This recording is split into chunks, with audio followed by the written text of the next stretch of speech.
preparé un texto que van a ver y que he tratado de establecer el vínculo entre los 68 y como parte de los 68 lo que pasa en México. El objetivo es, primero, porque es un ciclo que se inicia y que van a ser muchas modalidades particulares. Esta es una entrada a la década de los 60 y culmina con una percepción o una caracterización de los movimientos del 68. Una década no son 10 años, históricamente hablando. Los 68 son considerados como el quiebre del siglo. La década no son solo 10 años, analíticamente la década es un periodo histórico construido como una unidad temporal marcada por eventos políticos, sociales o económicos que delimita un principio y un fin. Eventos que simbolizan referentes colectivos en las cortes demográficas, que son las generaciones, que es uno de los grandes temas de la sociología y de la historia, así como en los imaginarios colectivos. Los eventos expresan cambios en la organización social y económica de la entidad espacio-temporal analizada: sociedad internacional, Estado nacional, sistema político de partidos, nación, grupos de interés, comunidad religiosa o movimientos sociales. Los 60 son el quiebre del siglo corto. La década de los 60 son los años intensos de cambio en el siglo XX, caracterizado como el siglo corto. Para Eric Hobsbawm, el siglo XX es solo un periodo de 77 años, comprendido entre 1914 y 1991, entre el comienzo de la Primera Guerra Mundial y el colapso de la Unión Soviética. En México, la década de los 60 inicia a finales de los años 50 con los movimientos de los trabajadores del Estado en 1958 y termina política e ideológicamente en el movimiento estudiantil de 1968. Los 60 están insertos en tres macro procesos históricos: el proceso de la Guerra Fría, las 3 décadas gloriosas del capitalismo, el surgimiento del Estado del tercer mundo, la transición demográfica mundial y la nueva cultura, que es la contracultura que convierte a la contestación en combate político. La Guerra Fría. La paz es imposible y la guerra es improbable. La frase es de Raymond Aron, que se dedicó mucho de su tiempo a estudiar la Guerra Fría.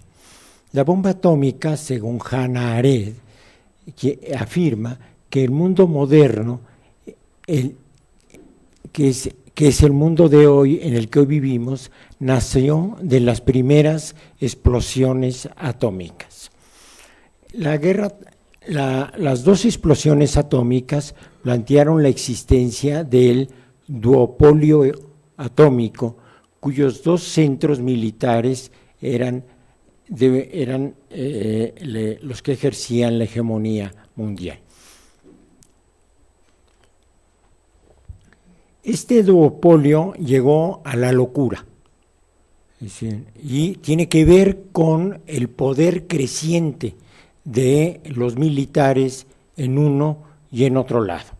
El arsenal militar en 1962 de las 2 grandes potencias era 27,000 ojivas nucleares por parte de los Estados Unidos y en la URSS de 3,000 a 7,000. La información pues no era clara porque pues nunca fue muy clara en la Unión Soviética la información y menos la militar. En total 37,000 ojivas nucleares, que muestra el poder de los militares. Hay quien calcula que con el 5% hubiera sido necesario para acabar con la humanidad. La Guerra Fría es una confrontación en todos los niveles entre las dos metrópolis hegemónicas, de los Estados Unidos y de la URSS, que se disputaban el futuro de la humanidad. Ideológicamente aparece como comunismo y democracia. La confrontación de las metrópolis se hace en las fronteras de los bloques. La confrontación de los centros hubiera sido la confrontación nuclear. La confrontación de los bloques en las fronteras es la confrontación por las guerras militares convencionales. En Asia es Corea y Vietnam. En Medio Oriente es Israel y los países árabes. En África es Angola y todos los movimientos de liberación colonial que se disputan la salida hacia los países socialistas o hacia el establecimiento de las democracias. Un elemento, una parte importante de esta guerra es la crisis de los misiles.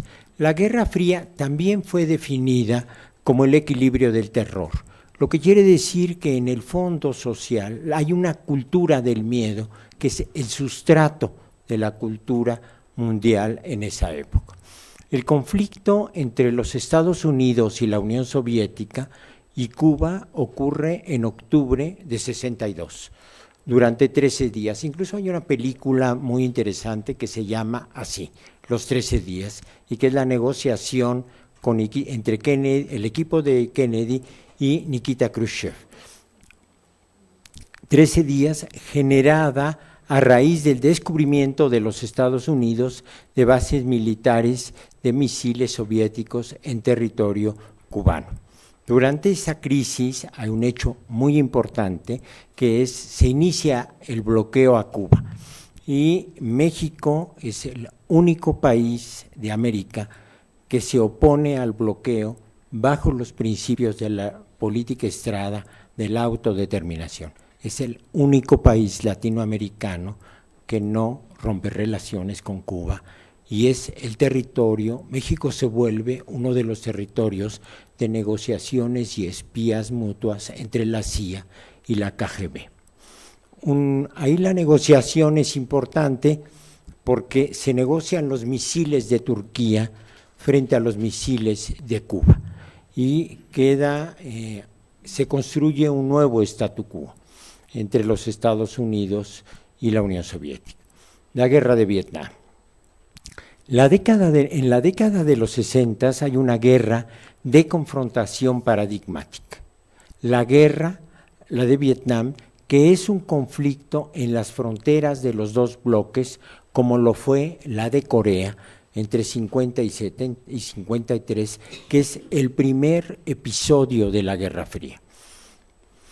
A partir de la concepción del efecto dominó, inventado por el presidente Eisenhower, se establece una política de intervención en Indochina, que es del sudeste asiático, que incluía Laos, Camboya y Vietnam, y que concluye esta guerra el 27 de abril de 1975 con la rendición de las tropas vietnamitas del sur y las americanas.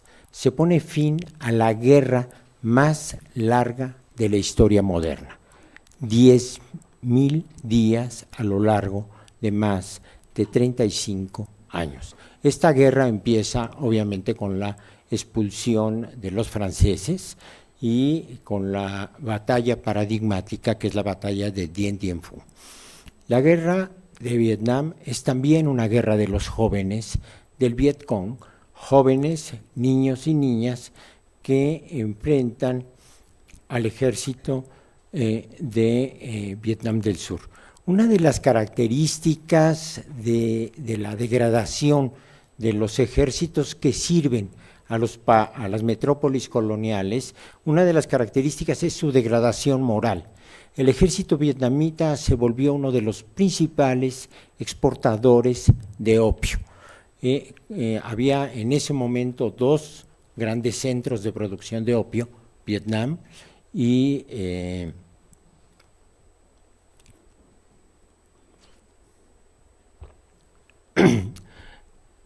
ya se me pasó. Y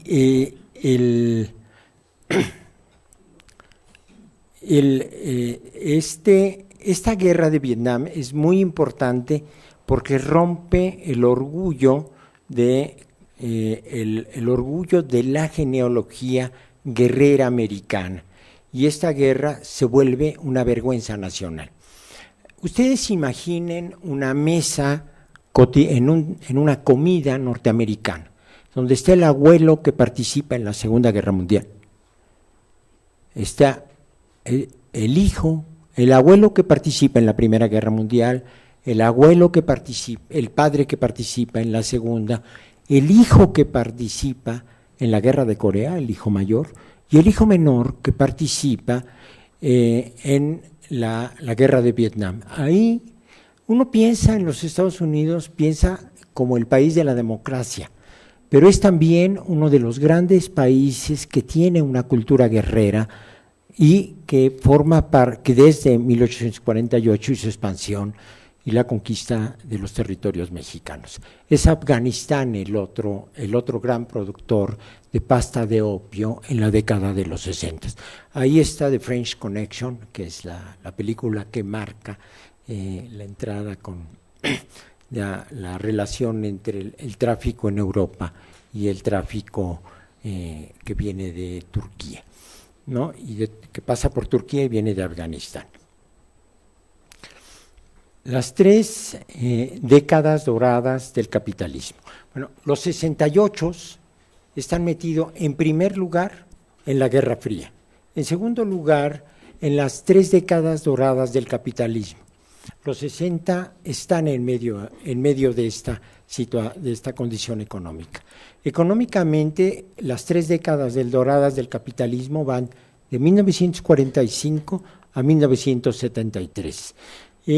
Estas son las 3 décadas. En 1945, Estados Unidos poseía el 50% del Producto Mundial Bruto, Interno Bruto de la economía mundial, con solo el 7% de la población. Entre 1953 y 63 se inicia un nuevo periodo de intenso desarrollo que alcanza incrementos nunca antes visto, el 5.3% de crecimiento del Producto Interno Bruto en los países capitalistas desarrollados y en algunos periféricos.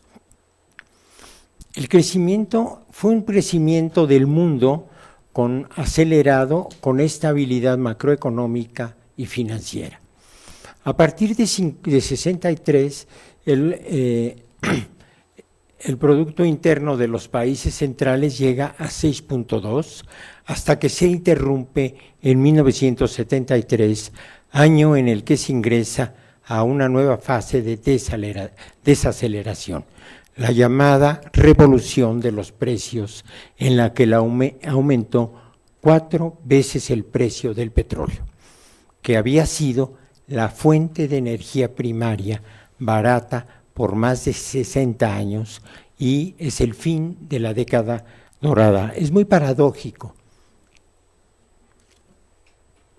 porque todo el crecimiento y todo el estado social se basa en energéticos muy, muy baratos.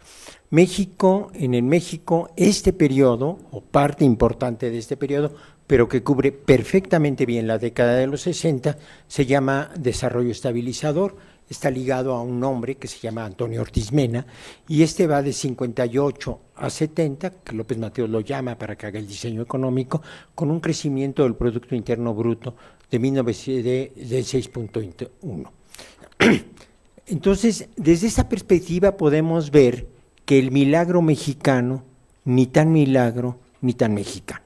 Fue parte de las 3 décadas doradas del capitalismo, y cuando hay crecimiento se debe a las virtudes de los políticos mexicanos, y cuando hay crisis se debe a los defectos de la política del mundo, ¿no? Lo externo es el defecto, lo interno es la virtud. Los 68 en Occidente son también la expresión de sociedades ricas y en expansión. La transición demográfica. Mundialmente es una población joven y hay un crecimiento muy acelerado de la población. Es también una reacción vitalizadora ante la Segunda Guerra Mundial. La explosión demográfica es producto del desarrollo del welfare state y su inversión en infraestructura, en servicios de salud, en educación. Tuvo efectos en el crecimiento de la población que vienen de la disminución de la muerte infantil, el aumento del promedio de vida y el fin de las enfermedades gastrointestinales. La transición demográfica tiene como primer elemento una expresión de una explosión demográfica mundial. En 60 en el mundo había 3.039 millones. 10 años después, en 70, 3.696. Es decir, en una década hay un crecimiento de la población de 657 millones. La explosión demográfica en México estaba ligada a la expansión urbano-industrial iniciada en el gobierno de Miguel Alemán y consolidada en la década de los 70. En 1960 es el primer año en que la población urbana es mayor que la población rural y además es un año no solamente porque cambió la estructura sociodemográfica, sino es un año simbólicamente muy importante, que es el cincuentenario de la Revolución Mexicana. El incremento de la población mexicana fue 3.4% anual, en 60 había 35 millones, en 70 48. La población es una población masiva y joven. De 50 a 60 la media de edad eran 23.7 años. De 60 a 70 la media de edad nacional era de 22.9 años. Entonces, es obvio que los movimientos significativos son la expresión de estas cortes demográficas. Es decir, los nuevos movimientos sociales tienen como actores sociales significativos a aquellos sujetos que son lo que está en expansión y en crecimiento. Los nuevos movimientos sociales reemplazan del centro del espacio público, tienen mayor exposición a los medios en los centros urbanos, aunque estos movimientos coexisten con los movimientos populares, como son los movimientos campesinos de Rubén Jaramillo, que es asesinado en mayo del 62, o los obreros. También aparecen movimientos de sectores medio rurales, entre ellos los de las normales rurales, como Ayotzinapa, que tiene aún hoy una muy larga historia. Los tres líderes de la guerrilla rural, dos líderes de la guerrilla rural en México, que son Lucio Cabañas y Genaro Vázquez, son maestros rurales de Ayotzinapa, ¿no? Y el dirigente más importante del movimiento magisterial de 1958, Otón Salazar, es el encabezado de la sección 9ª del CENTE, es también un egresado de Ayotzinapa. Entonces, existen los sectores medio rurales y tienen un ámbito, no se van por los movimientos sociales, se van por la guerrilla rural. La Ciudad de México pasó de casi 5 millones en 70 a poco más, casi 9 millones en 1970. Los nuevos movimientos sociales emergentes, para usar una caracterización de la época. Los nuevos movimientos sociales están protagonizados por los actores sociales que son jóvenes con cultura media y superior, de los sectores medios urbanos. Son cosmopolitas y esto es muy importante. La Revolución Mexicana también crea un cerco y cultural y ideológico que está dado por el nacionalismo. Los nuevos movimientos sociales de jóvenes de los 60 desacralizan el nacionalismo y no hay solo una revolución, que es la mexicana, hay muchas revoluciones y entre ellos su propia experiencia de la revolución cubana que está enfrente. Con los movimientos sociales, los nuevos movimientos sociales, tienen en los actores sociales de jóvenes de clase media conquistas de libertad individual en las instituciones básicas de la sociedad. La familia, en la familia mexicana, el patriarcalismo empieza a ser movido, ¿no? Y los jóvenes adquieren el derecho a la palabra y el derecho a la sexualidad. Y en la iglesia, que es la otra institución básica, hay un proceso de apertura muy importante. Hay un elemento común a todos los movimientos sociales y México lo comparte. Es el antiautoritarismo que se da en el ejercicio del presidencialismo de Estado. Es evidente el agotamiento del régimen político de la Revolución Mexicana durante el gobierno de Díaz Ordaz, en donde se desplaza a la política como recurso de negociación y de resignificación y de reinstitucionalización de los conflictos, y no se ofrece futuro a una población joven formada en la sociedad civil. Podríamos decir que, confrontado así, el régimen político de la Revolución Mexicana fue construido para una sociedad que ya no era más, que era la sociedad rural, dominantemente rural, y tiene recursos de institucionalización y de enfrentar el conflicto que no son capaces de resignificar y de ordenar los conflictos. Hay un desfase entre el régimen político y cambio de sociedad. La cultura mediática de masas y la contracultura.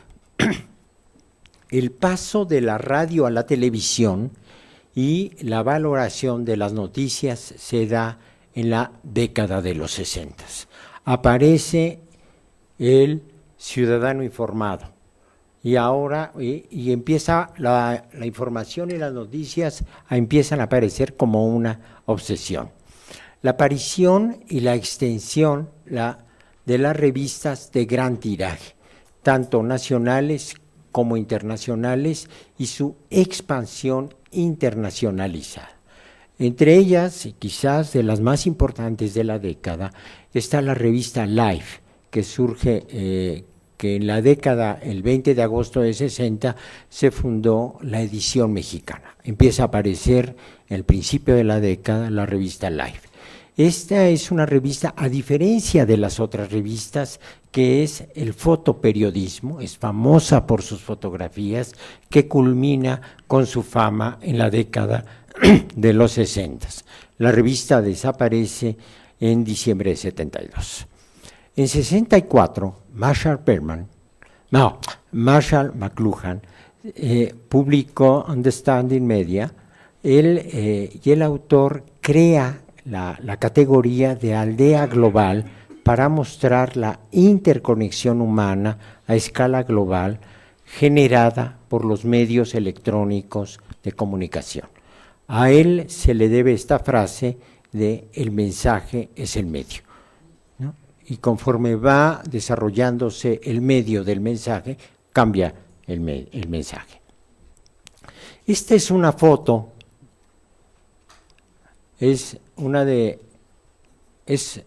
Aparece en la portada de Nueva York, ganó el Pulitzer, y es quizás una de las fotos emblemáticas ya no de los 60, pero sí del final de la segunda, de la guerra de Vietnam. Es la fotografía de la niña del Napal, que fue muy, muy famoso, es a principios de los 70, pero que tiene detrás toda esta transformación de los medios de comunicación, en donde la imagen va supliendo paulatinamente el peso de la imagen, del texto. La cultura mediática de masas y la contracultura. A mediados de los 50 aparece representado en el ámbito de la cultura mediática de masas los primeros signos de la nueva rebeldía juvenil que cubrirían crecientemente la segunda mitad de los años 50 hasta finales de los años 60. El 27 de octubre de 55 se estrena la película Rebelde sin causa, protagonizada por James Dean, de 24 años. En 1961, West Side Story, que es el musical que narra la trama de Romeo y Julieta, ya no con dos familias en Florencia, sino con dos pandillas en Nueva York, que es lo emblemático de la época. La revolución de la contracultura fue el cambio de actitud y una nueva conducta social hacia la sexualidad que a la mitad de la década de los 50 arranca con el surgimiento de la nueva música, el rock and roll, y su primer gran ícono, Elvis Aaron Presley, que al cantar sexualiza el canto con el movimiento de la cadera. El cuerpo reencontrado, la revolución sexual. El 23 de junio de 1960 se comercializa la píldora anticonceptiva y se vendió de manera libre en el mercado. Esto es central porque es la primera diferenciación en el mundo femenino entre sexualidad y maternidad.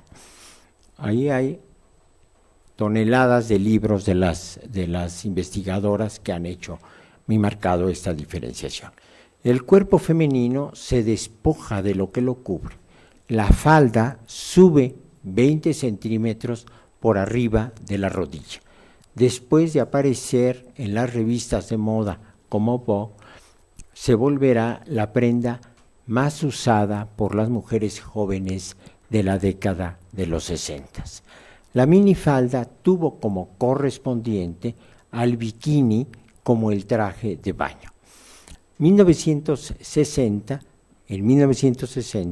inaugura la segunda ola del feminismo después de la primera ola, que nunca se han puesto de acuerdo cuando empezó, pero que arranca, bueno, es la historia de las sufragistas, es la primera gran historia que llega hasta los 60, y la segunda ola tiene como elementos básicos toda la redefinición del significado de lo femenino, que eso es el punto de inflexión.